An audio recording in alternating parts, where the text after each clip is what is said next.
Nepal Biratnagar meals एरियामा परिवारको खोजी शिलोङ मेघालय इन्डियाबाट म वर्षा लामा फेरि पनि तपाईहरुको अगाडि एउटा भिडियो लिएर आएको छु। धेरै दिन भइसक्यो आफ्नो परिवारमा भेटेर टेन्सनमा छु। अब यता पनि मेरो अब कागजपत्र नहुनेले गर्दा अब म नेपाल पनि जान सक्दिनँ। बोर्डरमा चेक हुन्छ, चेक भएपछि मलाई बोर्डर पार गर्ने साह्रो पर्छ।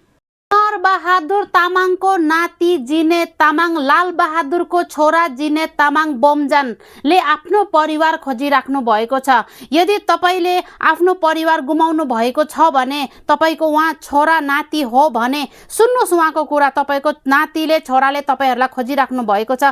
14 वर्षको उमेरमा उहाँले घर छोड्नु भएको अरे। आजसम्म पनि 40 वर्ष काटिसक्नु भयो, उहाँले परिवार पाउनु भएको छैन। धेरैचोटि खोजी गर्नु भयो रे, सम्पर्कमा आउनु भएन। आउनुस् त आज तपाईले जिनेत तामाङको कुरा सुन्नुस्। तपाईको आफन्त हुनु सक्छ, उहाँले कल गर्नु भएको छ। आउनुस्। हजुरको नाम?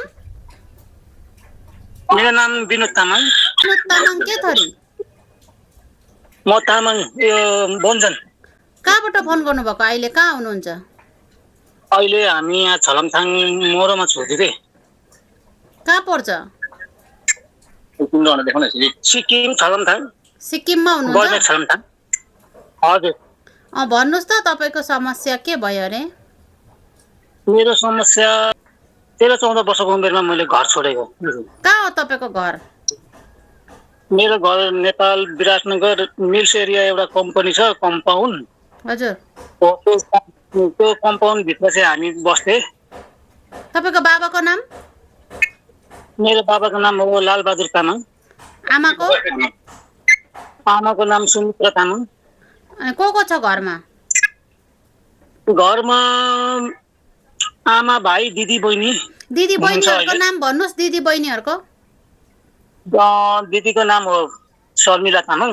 हजुर। बहिनीको नाम शर्मिला तामाङ। अनि भाइ छ एउटा, भाइको नाम हो सञ्जोग तामाङ। ए अनि अरु गाउँको नाम फेरि मज्जाले भन्नुस् त। गाउँको नाम? गाउँको नाम तपाईको विराटनगरदेखि अलिकति रिक्सा चढेर जानुपर्छ। जोगमनी मिल्स एरिया भन्ने एउटा कम्पाउन्ड छ, कम्पनी छ। त्यहाँनिर पहिला चाहिँ बोरा फ्याक्ट्री बन्थ्यो, बोरा बन्थ्यो।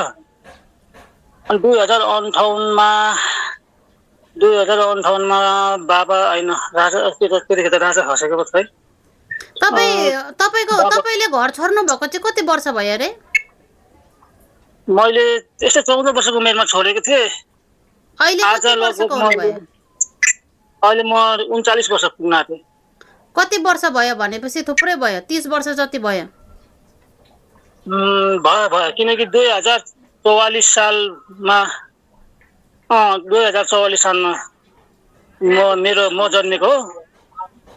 अहिले नेपालको कति 80-82 कति होला, यति राशि हो।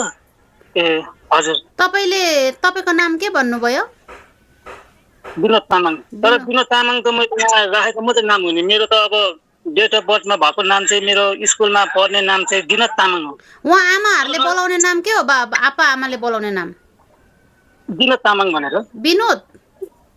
जिनत तामाङ।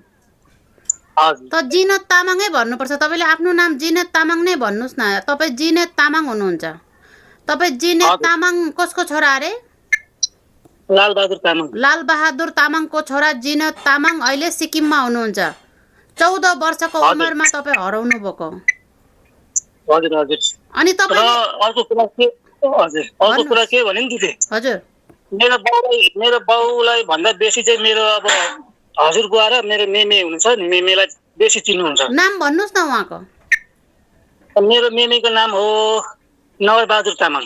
नरबहादुर तामाङ। अनि हजुरबाको नाम हो बुधनारायण चौधरी।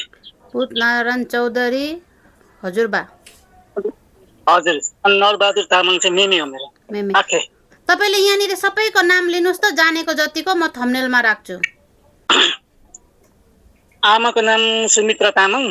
तपाईले मेमेको ठुलो ठुलो सबै गाउँमा चिन्ने मान्छेहरुको नामहरु भन्नुस् त यहाँ।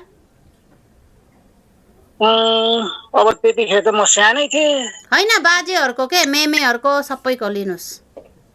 मेमेको नाम त नरबहादुर तामाङ हो। अब हजुरबाको नाम बुधनारायण चौधरी। आपाको नाम के भन्नु? आपाको नाम अब लालबहादुर तामाङ। आमाको नाम सुमित्रा तामाङ। अनि दिदीको नाम शर्मिला तामाङ बहिनीको नाम प्रमिला तामाङ, भाइको नाम सन्जोग तामाङ, हजुरको मलाई चाहिँ विनोद तामाङ भन्छ। दिनत तामाङ। ल नेपाल है। म हजुर सुन्नुहोस् न, यो के भयो भने मैले दिल्लीबाट फेरि म बिचमा एकचोटि आएको थिएँ कि घर। हजुर आउँदाखेरि चाहिँ त्यहाँदेखि त्यो कम्पनीको कम्पाउन्डबाट चाहिँ हाम्रा आमाहरू सबैजना निस्केर चाहिँ पर सोनापुर खनार इटरीदेखि अलिकति पछाडि नै सोनापुर खनार भन्ने छ कि ठाउँ। हजुर हजुर हो त्यसको दिलमा एउटा सुकुम्बासी बस्ती थियो। मैले सुनेको थिएँ त्यहाँनिर पनि बसेको छ भनेर मैले सुने, तर मैले अब भेट्न सकिनँ। फेरि अब आएको 2-3 दिनमा टाप गइहालेँ म दिल्लीतिर साथीहरूले बोलाएर। अनि त्यहाँदेखि दिल्ली बम्बई यस्तो हुँदै हुँदै हुँदै हुँदै अहिले म छलमथाङ आएको छु, सिक्किम आएको छु।